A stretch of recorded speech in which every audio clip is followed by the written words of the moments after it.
assistant professor here at Humboldt State University and the director of Wildland Fire Lab. He is our resident pyrophile and here to discuss some biodiversity and its roles in protecting biodiversity. Dr. Jeff Kane.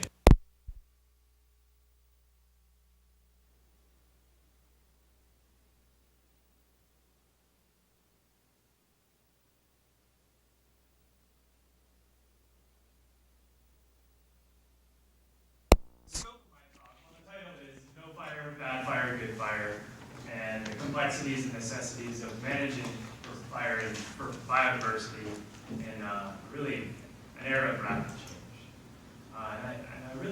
My take-home point is really that, fire is complex, and the species response to fire is complex.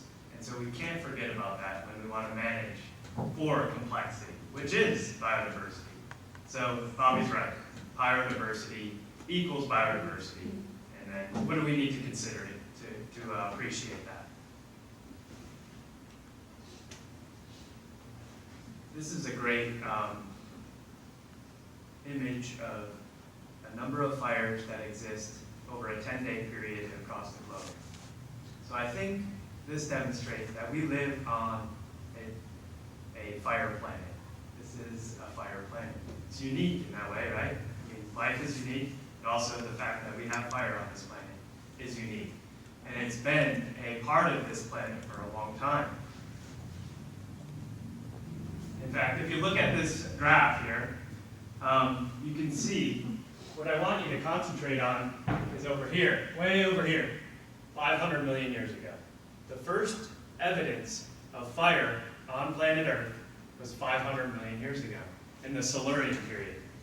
And so this is pretty, links up well with when plants came on. It's an upland out of the oceans. Terrestrial plants evolved.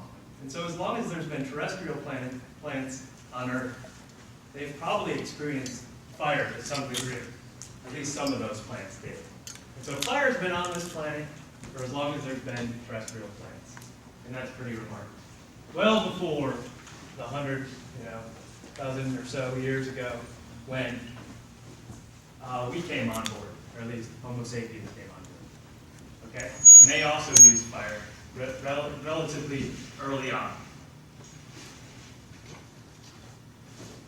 And so here's an artist's depiction of the Silurian period. So you can envision these small plants, mostly non-vascular plants, potentially burning and being subject to fire.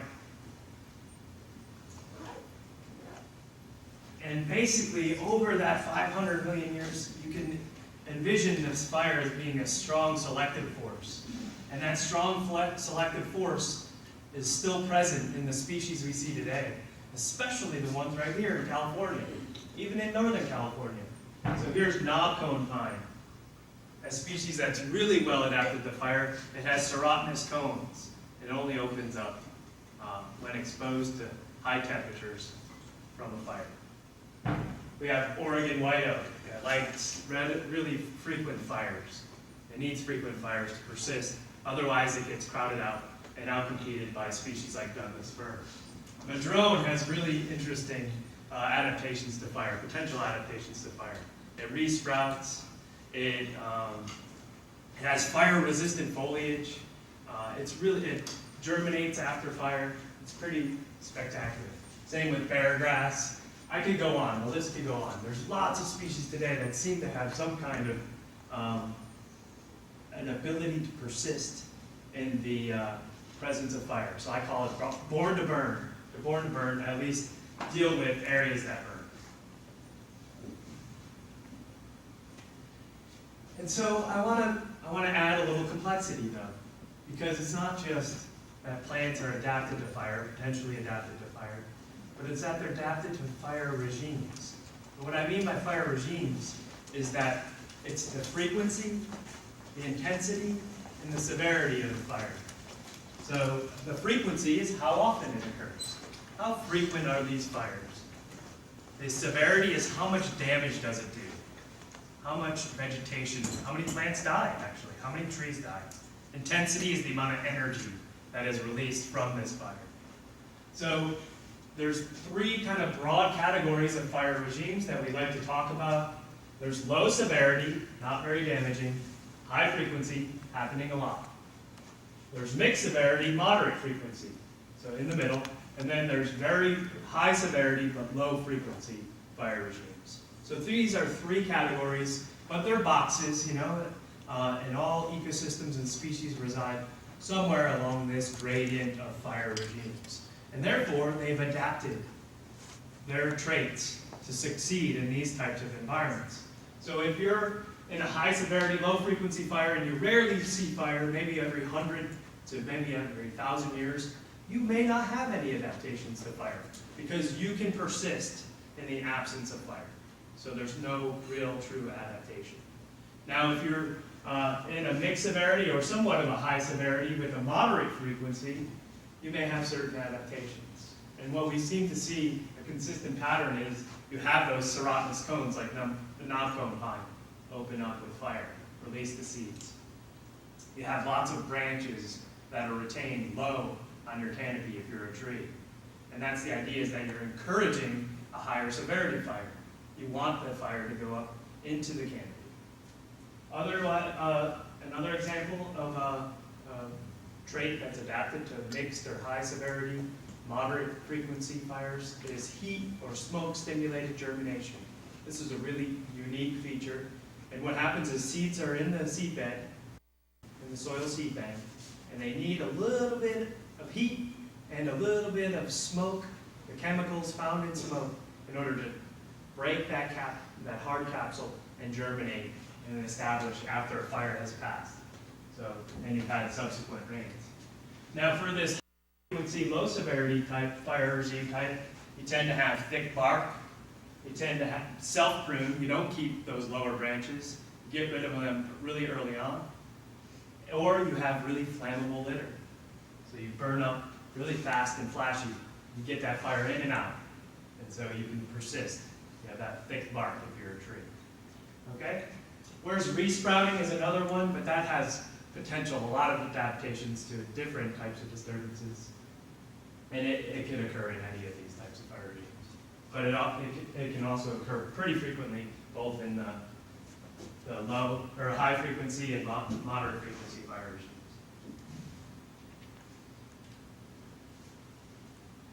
So what have we done? We've performed probably one of the longest experiments on fire ecology in history. 100 years of fire suppression.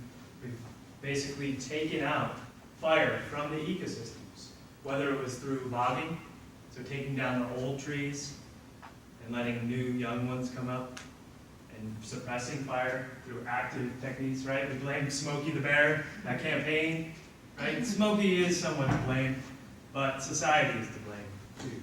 That was what we thought was important. We thought protecting fire, forest from fire, was the best thing to do, right? And it was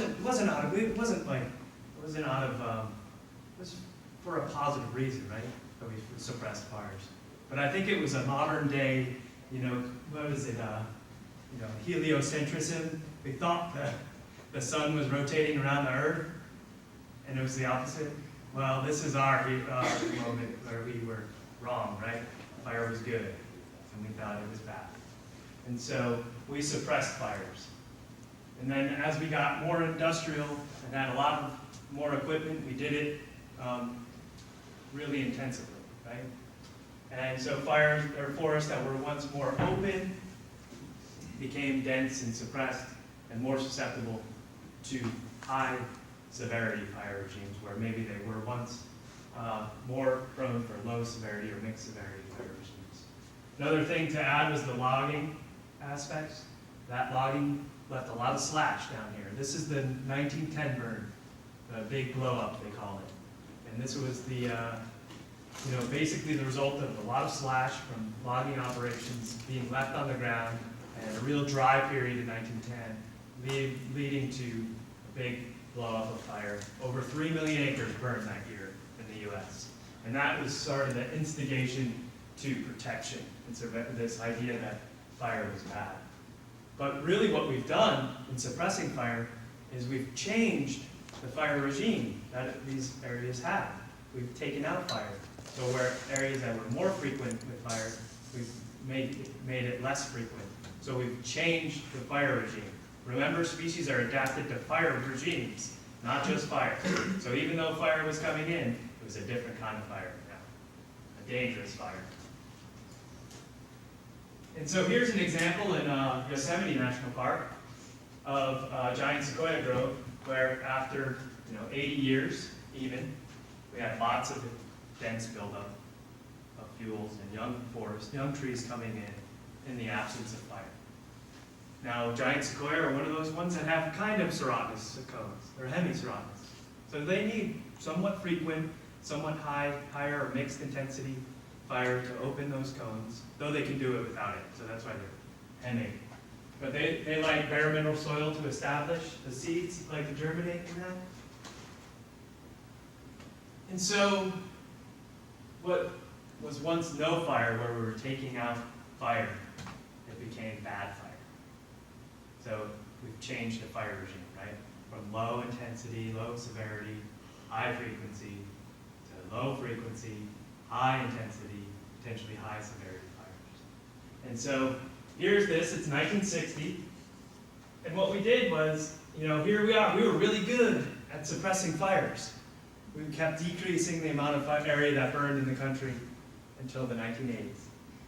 And then it was just too much. The conditions of the forest were too poor, and the temperatures were increasing too high. That fires, we couldn't suppress it, even though we were spending more and more money every year, billions of dollars every year. We weren't being as effective. Look at this, 1990 is probably our best year, and then out towards today, we see more and more area burned. Even just last year was the third highest area burned compared to any other year. And so, again, fire is good, but this is maybe bad fire, right? Not good fire. So no fire is bad, but bad fire is bad too, right? And just to add a little more detail to it is, fires are becoming more dangerous. Here's that 1910 fire, that big blow up. It was a bad year for firefighter mortality. A lot of people died on those fires. It's dangerous, part of the reason we had our suppression. But I don't know that it's getting any better. I bet you there's a slight increase. And I don't know if you've been hearing, but this past summer wasn't a very good year either. We lost 19 firefighters in the Arnell fire. And it was the third highest casualty in recent history, probably since 1910. So basically, there's more fire, we can't suppress it very well, and it's becoming a more riskier occupation, dangerous, and it's more expensive. But this is about complexity, right? It's not that easy. In some areas of the world, we've actually been increasing the amount of fire in areas. So chaparral, the desert, we are adding more ignitions. So if you live in LA or like to smoke and throw your cigarette out the butt, well, that increases the possibility of fire. So in chaparral, in Southern California, we're seeing an increase in the frequency of fire, which is, again, these plants are adapted to specific types of fire regimes. So changing them is going to make them more vulnerable to these altered fire regimes, these new fire regimes. So this is an example of a less frequent fire regime becoming more frequent, okay? And in the deserts, or in the sagebrush areas, we have cheatgrass invasion. So non-native species that's come in, and it's an annual that cures really fast and carries fire really well.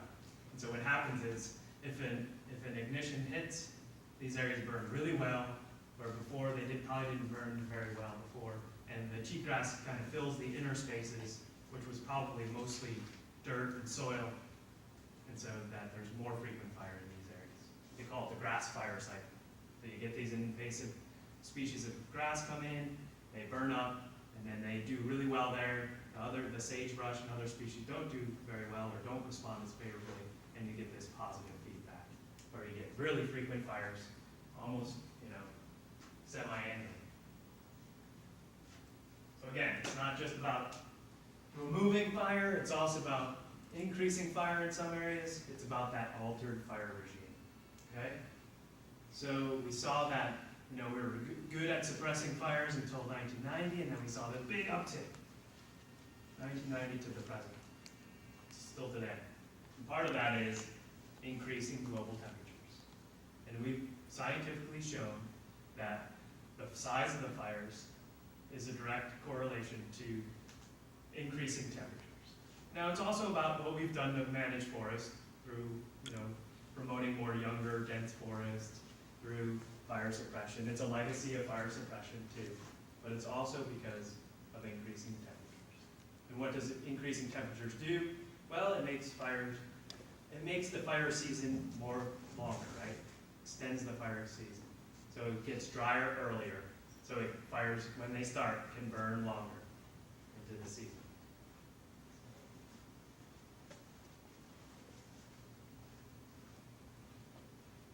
What's less known is what happens with these bigger fires. Are they worse? Are they more severe than they were? Are they killing more trees? Some evidence in the Sierra Nevadas shows that there is an increase in severity with these fires. So these bigger, larger fires are also causing more tree death, if you will. But it's complicated. They did similar stuff, similar analysis in Klamath area and found that there wasn't an obvious trend as they were seeing in the Sierras. But the potential is there, and I think the potential is still pretty likely. So I wish it was just this much. That's complex enough. So what we're also doing with increasing temperatures is we're adding more fuel. We're killing trees. So tree mortality rates are increasing throughout the western U.S. So those dead trees are fuel. So we're increasing the amount of fuel that occurs in the forest, which could potentially contribute to some of that increased severity that at least we were seeing in the Sierras. And it's not just tree mortality rates, that's pretty subtle. We are seeing these large expansive areas of tree mortality, specifically in the Southwest, but throughout the Rockies, and even up into Canada. And these are a function of drought-stressed trees dying either directly from drought or indirectly from bark beetle attacks. You may have heard of mountain pine beetle attacks attacking lodgepole pine, white bark pine, all these different species. Well, this is a drought related to what's thought to be related to those increasing temperatures. So again, increasing fuel loads, right? A much more intensely increasing fuel loads. And so here's just another demonstration of bark beetle activity. There's those mountain pine beetles. And over here on the red, you can see the size and the range of expansion of mountain pine beetle infected areas. This is from 2005, I believe. So you can see a dramatic increase since 1996, and it's impacted millions of acres.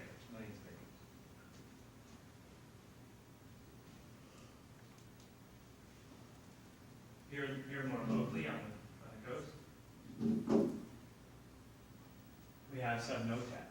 Sudnote death is a non-native pathogen. I don't know if you've heard of it. It's a fungal pathogen and impacts tan oak, tree oak, and some other oaks.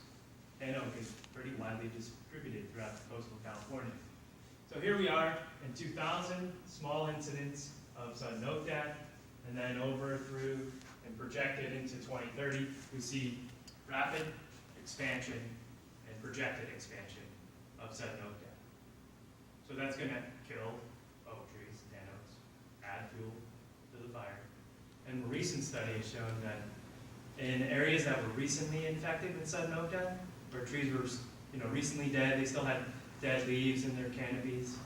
When a fire came in, we had a big fire here in 2008 along the coast, Big Sur area, and throughout Northern California, but the study was done in Big Sur. And they found that this added fuel from the dead trees, the recently dead trees, contributed to higher mortality of surviving species. So non-infected species that were living adjacent to recently dead tamarins. Okay, so with continued expansion, you may project that increased fire size, that the greater chance for these to interact and cause more severity is greater. Again, shifting that fire regime, right? Less frequent, less severe to more frequent, more severe.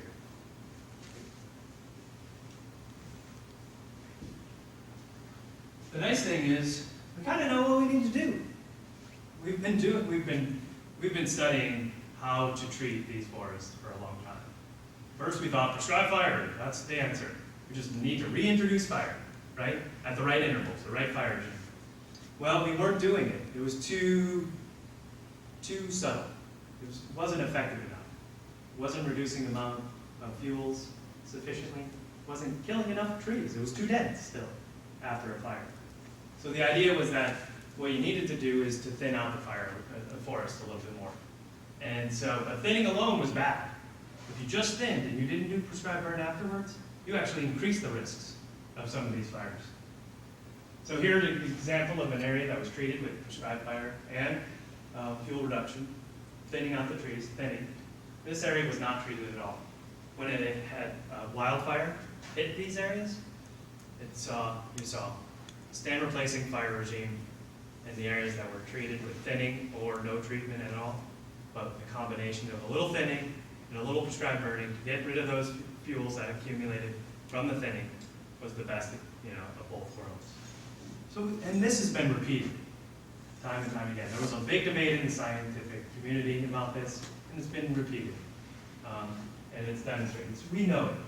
So, and we're actively managing forests in this way to help reduce fire intensities and to protect forests. Another successful way to treat these areas is through what's called wildland fire use fires. I don't know, it's a weird term and it changes like every 5 years. I feel like it used to be called prescribed natural fire. It was called, there's a number of different ones. Anyway, we currently go by wildland fire use. And what that is when a lightning strike hits, manage that lightning strike, that wildfire, right, essentially, as a fire, as if we were a prescribed fire, right? So we watch it, make sure we use models to predict where it's going to go, how good of a fire it's going to be, and use it to help, reduce fuels, right? It's a little more intense than prescribed fire, so you get a little bit more effectiveness of this, but it's, it's not as, it's maybe not as hot as a wildfire might be, if it's burning under the right conditions. So since 1998, and we've been doing this wildland fire use since the 70s, actually. California is one of the most progressive, was the initial, one of the initial places where wildland fire use fire started. And so we're up to about, I don't know, this only goes to 2006, but 300,000 acres being treated or more now with wildland fire use fires, these lightning fires that we manage. And so here's a little demonstration of how cool these wildland fire use fires are. This is Yosemite National Park again, and it's called the Illilouette Basin. And this is an area where they let fires burn. It's kind of nice because it's a little basin, so there's no communities around here, so you don't have to worry about smoke issues or burning houses down. And so here's the basin.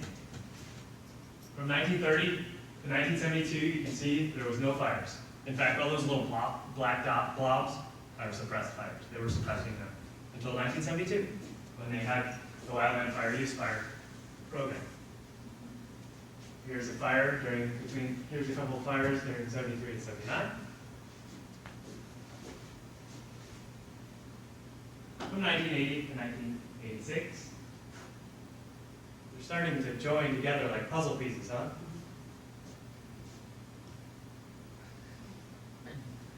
These are not prescribed fires. These are natural ignitions. The fuels from previous fires have been reduced. So only adjacent areas are really available to burn. A little bit of overlap there, but again, kind of contributing to the puzzle piece. And then we had two larger fires in 2001 and 2007. Remember, those fire sizes were getting bigger, partly because of increasing temperatures. So it reburned a lot of these different areas. But it was a relatively, the frequency of which those fires overlapped. So the areas that reburned were actually ready to burn again. It had been sufficient enough time, like 10 years, 15 years is the idea of what the fire, remember the fire frequency, every 10 to 15 years these areas burned. Well, that kind of went along with what they found in this basin. Really neat demonstration of the concept of the importance of fire regimes, right? Fire regimes. Let's go back to wildfire though. The ones we don't let burn. The ones we don't want to burn. Now we're really good at suppressing fire still. Don't get me wrong, we still put out over 90% of all wildfires. Still pretty good. It's just the ones that get away, they get bigger. So. Well, here's what's now called the salmon complex fires. These are the fires that were from this summer and interior along the Salmon River, out by the Klamath River, in the Orleans, Bar area. There was 3 wildfires this summer in that area, and this is depicting 2 of them. The Boulder and the Butler fires. And these are pretty small fires. They're, 15,000 acres or so. But I think they're a demonstration of good fires. Now, they were expensive. They were suppressed. They were wildfires. But they did pretty good things. They burned kind of patchy, some high severity, some low severity, nothing too severe. Something that's thought to be more characteristic of the fire regimes that were present in this area.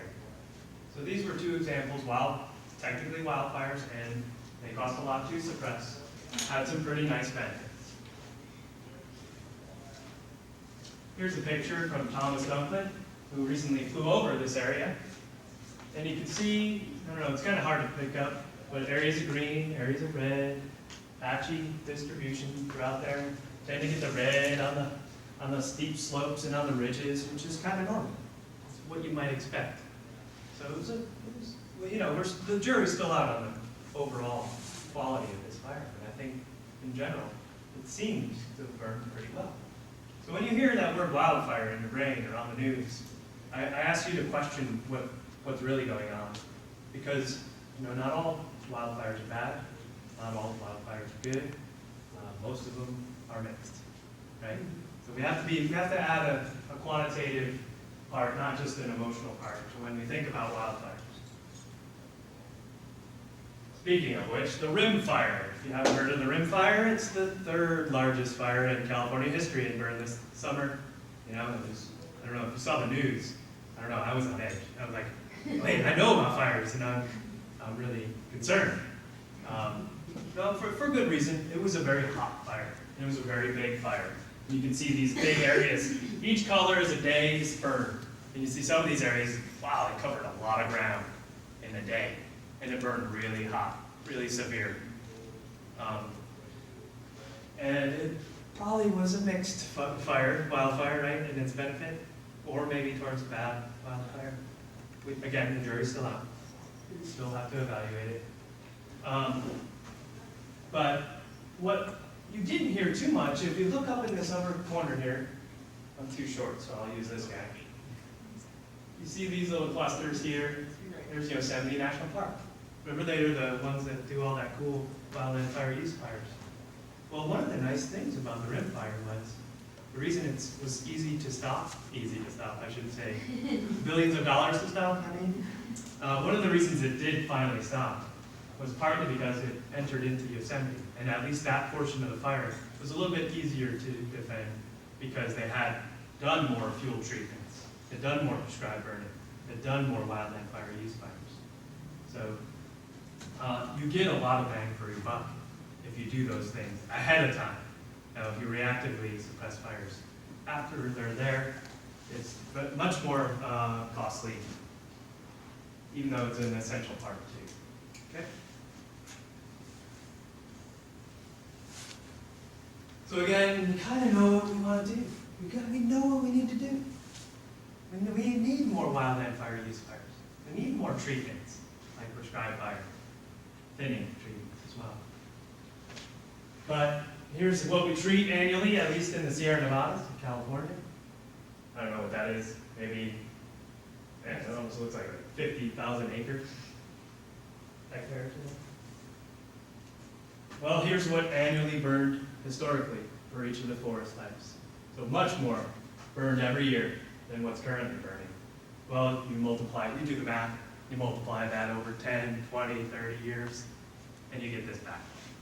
And that's what we've been doing. We've been suppressing and backlogging all these areas to burn. And so all these areas can burn, will burn, probably outside of their historical fire regimes. And then, so we have a lot of work to do. So we know what to do, we're just not doing it at the right scale. We're doing it at a small scale.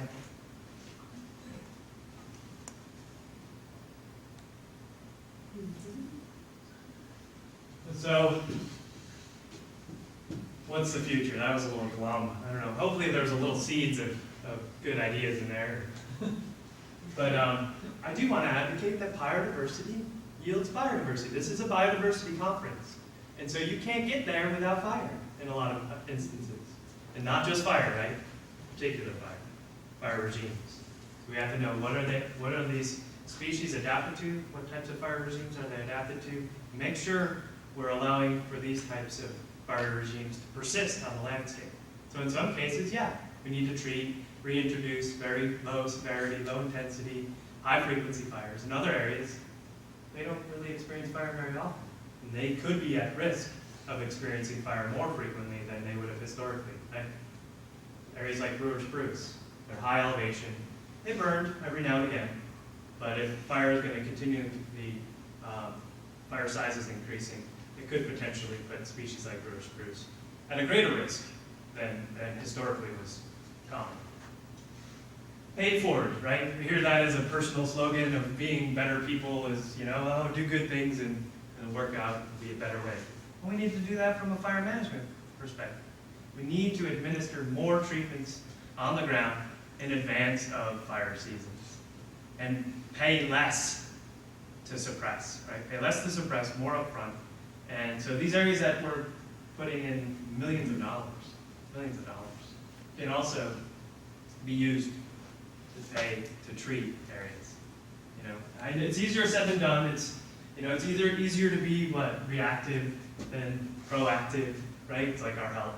It's easier to go get something after you go and something's wrong, try to fix it, and maybe harder to take the day-to-day steps of eating better and whatever else promotes a healthier lifestyle. And then we also need to treat communities, right? So one of the reasons that we've suppressed fires is that we're worried that homes are going to be lost, right? Part of the reason those Yarnell fires were that during the Yarnell fire, 19 firefighters lost their lives. And so they were defending a community, right? They were protecting the community. And so if we do that, we put less firefighters at risk. We don't have to suppress as many wildfires. We can maybe do a little bit more wildland fire use fires. And lastly, not to forget, wildfires are complex. So when you hear, it's not a bad thing, it's not a good thing, it could be a good thing. But oftentimes it's some kind of intermediate thing, where there's some good, some benefit, and maybe some poor or undesired conditions that does threaten some biodiversity.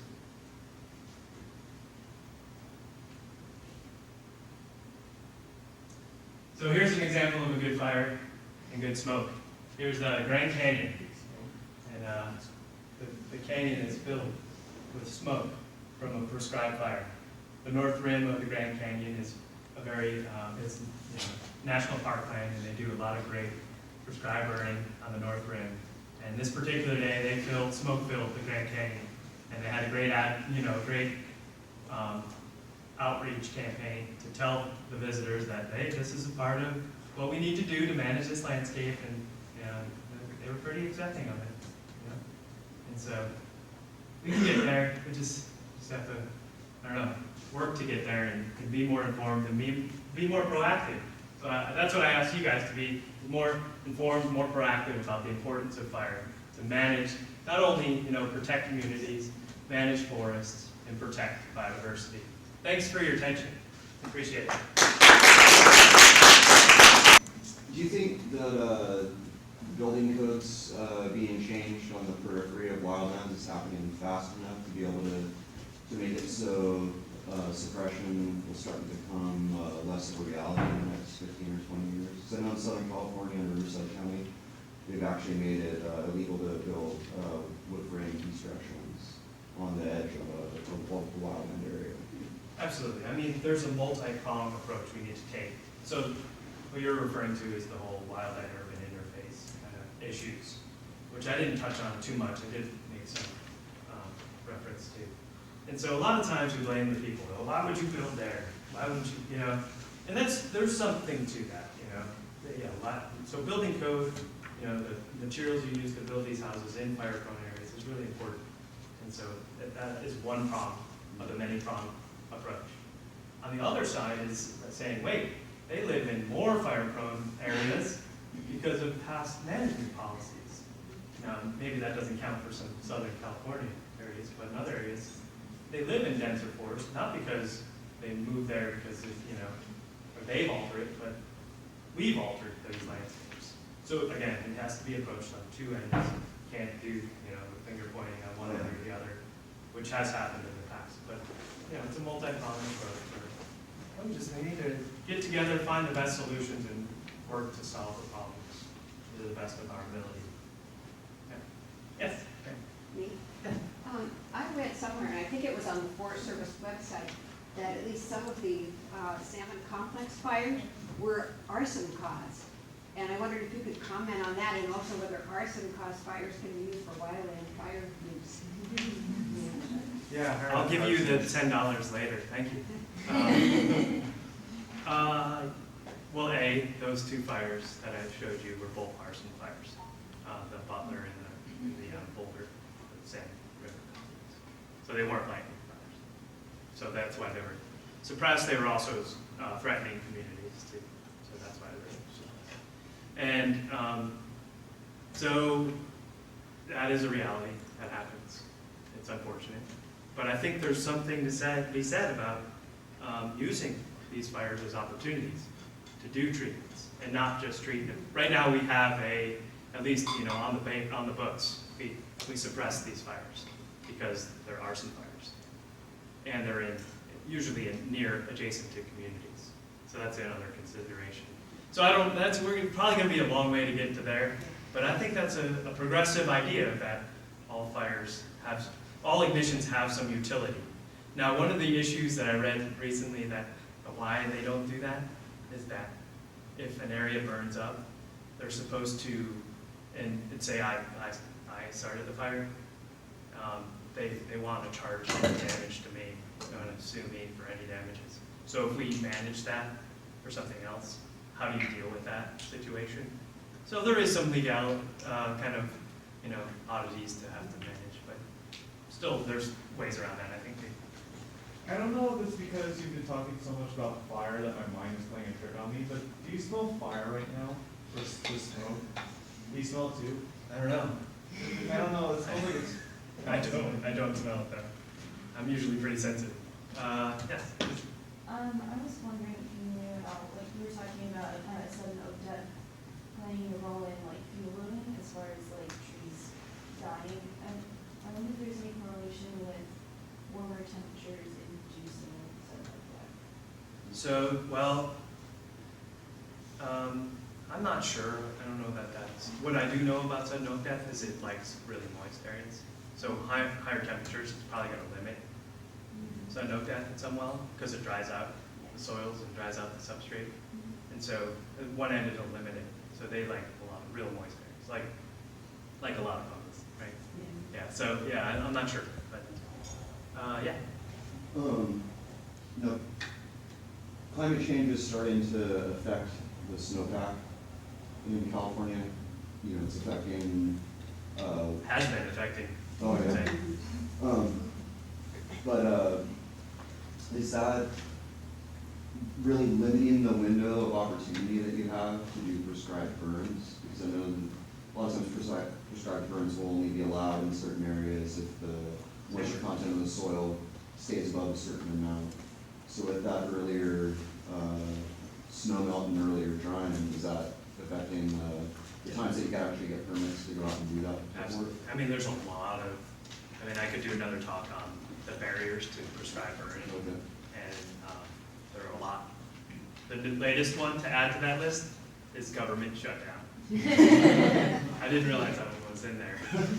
But it's affecting the Redwood National Park and their ability to do prescribed burning today. And putting off, potentially limiting some cool training opportunities that I've been involved with through the Northern California Prescribed Fire Council.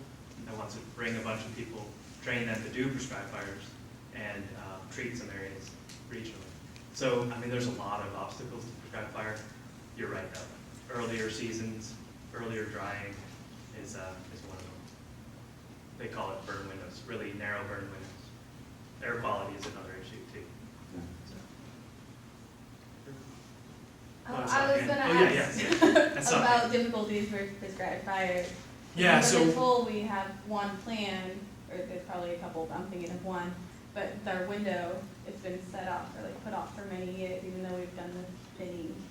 Yeah, you can have it all planned out, you know, have your prescription, the conditions can even be right, but maybe you don't meet, maybe there was a big fire, and the air quality folks don't want to see any more smoke in the air.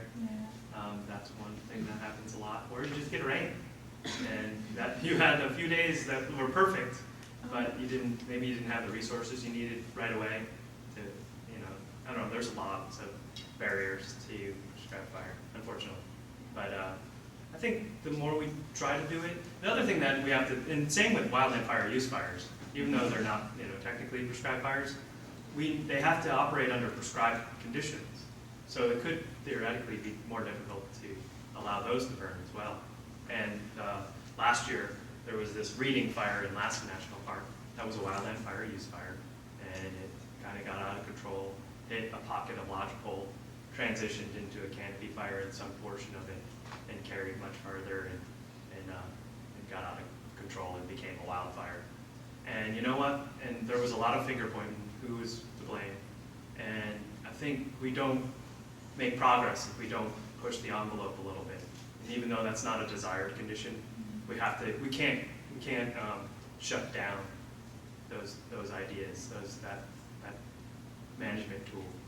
That's what they did with the Yellowstone fires, you know. And then it took a long time to ramp back up to use wildland fire use, you know, for the same levels.